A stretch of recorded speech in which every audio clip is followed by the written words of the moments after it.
और अब सत्ता में बात करते हैं राजनीतिक पार्टियों की आर्थिक सत्ता की। बढ़ती महंगाई के चक्रव्यूह में फंसकर आम आदमी की जेब चाहे ढीली हो रही हो, लेकिन देश के ज्यादातर राजनीतिक दल माला माल हो रहे हैं। उनकी संपत्ति लगातार बढ़ रही है। ये कोई दावा या राजनीतिक आरोप नहीं है, बल्कि ये जानकारी एडीआर यानी एसोसिएशन फॉर डेमोक्रेटिक रिफॉर्म्स की नई रिपोर्ट से सामने आई है, जिसके मुताबिक देश के 8 राजनीतिक दलों की संपत्ति एक साल में 1531 करोड़ बढ़ी है। 1531 करोड़। भारतीय जनता पार्टी की संपत्ति में सबसे ज्यादा 21.17% का इजाफा हुआ है, जबकि कांग्रेस की संपत्ति में 16.58% की बढ़ोतरी हुई है। 2021-22 के दौरान इन दलों की संपत्ति बढ़कर 8,829 करोड़ रुपए हो गई है। जिन राजनीतिक दलों की संपत्ति को लेकर एडीआर की रिपोर्ट आई है वो है BJP, Congress, NCP, Bahujan Samaj party, CPI, CPIM, Trinamool Congress और नेशनल पीपल्स पार्टी। यह रिपोर्ट 2020-21 की है। अगर पार्टी के अनुसार बढ़ी हुई संपत्ति की बात करें तो वित्त वर्ष 2020-21 में बीजेपी की संपत्ति 4,990 करोड़ रुपए थी, जो 21-22 में बढ़कर 6,046 करोड़ रुपए हो गई। मतलब एक साल में संपत्ति में 1,056 करोड़ रुपए का इजाफा हुआ। वित्त वर्ष 2020-21 में कांग्रेस की संपत्ति 691 लगभग करोड़ रुपए थी, जो 2021-22 में बढ़ करके लगभग 806 करोड़ रुपए हो गई। मतलब एक साल में संपत्ति में 114 करोड़ रुपए का इजाफा हुआ।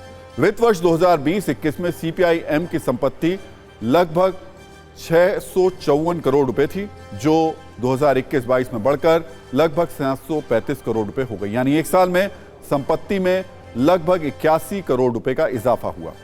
हालांकि मायावती की पार्टी बीएसपी की संपत्ति कम हुई है। वित्त वर्ष 2020-21 में बीएसपी की संपत्ति लगभग 733 करोड़ रुपए थी, जो 2021-22 में बढ़कर लगभग 691 करोड़ रुपए हो गई। मतलब एक साल में संपत्ति में लगभग 42 करोड़ रुपए की कमी आई है।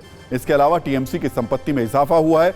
वित्त वर्ष 2020-21 में टीएमसी की संपत्ति लगभग 182 करोड़ रुपए थी, जो 2021-22 में बढ़कर 458 करोड़ रुपए हो गई। मतलब एक साल में संपत्ति में 276 करोड़ रुपए का इजाफा हुआ है। इसके अलावा एनसीपी, सीपीआई की संपत्ति में भी इजाफा हुआ है। राजनीतिक दल सिर्फ मालामाली नहीं हुए, बल्कि इनके ऊपर कर्ज का बोझ भी थोड़ा कम हुआ है। एडीआर रिपोर्ट के मुताबिक कांग्रेस की बात करें तो साल 2020-21 में लगभग 71.5 करोड़ का कर्ज था कांग्रेस पर, जो 20-21 में कम होकर लगभग 42 करोड़ रह गया। बीजेपी का भी कर्ज कम हुआ। 2020-21 में यह लगभग 11 करोड़ का था, जो 20-21 में कम होकर लगभग 5 करोड़ रह गया। 21-22 की हम बात कर रहे हैं।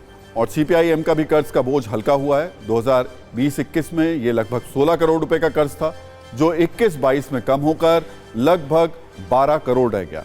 टीएमसी की बात करें तो साल 2020-21 में लगभग 4 करोड़ का कर्ज था, जो 21-22 में कम होकर लगभग 3 करोड़ रह गया। मतलब ये कि कमाई और कर्ज के मामले में ज्यादातर राजनीतिक दलों की अब लगातार चांदी हो रही है। इस रिपोर्ट की 3 खास बातें हैं। बीजेपी पर धन वर्षा हो रही है। सबसे ज्यादा संपत्ति बीजेपी की बढ़ी है, लेकिन आश्चर्यजनक रूप से बीजेपी पर भी कर्ज है। मायावती की बीएसपी जबरदस्त घाटे में चल रही है। उसकी संपत्ति कम हुई है। 42 करोड़ का झटका कम नहीं होता है। और ममता बनर्जी की पार्टी टीएमसी की संपत्ति कांग्रेस से भी ज्यादा बढ़ी है।